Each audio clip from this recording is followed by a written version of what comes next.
অন্ডালে mobile টাওয়ারে যুবকের উদ্ধার চাঞ্চল্য, পুলিশের তৎপরতায় নিরাপদে উদ্ধার। পশ্চিম বর্ধমান জেলার রানীগঞ্জ বিধানসভার অন্ডাল থানার অন্তর্গত একটি এলাকায় এক যুবক হঠাৎই একটি মোবাইল টাওয়ারের উপরে উঠে পড়ায় ব্যাপক চাঞ্চল্য ছড়িয়ে পড়ে।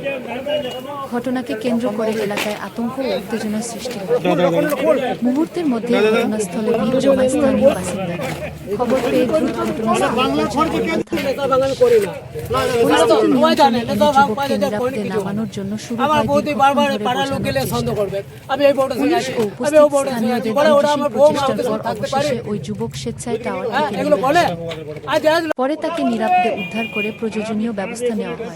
প্রাথমিকভাবে কী কারণে ওই যুবক মোবাইল টাওয়ারের উপরে উঠেছিলেন তা স্পষ্টভাবে জানা যায়। ঘটনাকে ঘিরে নানা জল্পনা তৈরি হয়েছে। পুলিশ বিষয়টির তদন্ত শুরু করেছে এবং যুবকের সঙ্গে কথা বলে ঘটনার প্রকৃত কারণ জানার চেষ্টা চলছে। এই ঘটনায় অন্ডাল থানার পুলিশের তৎপরতা ও উপস্থিতির ফলে বর্তমানে দুর্ঘটনা এড়ানো সম্ভব হয়েছে।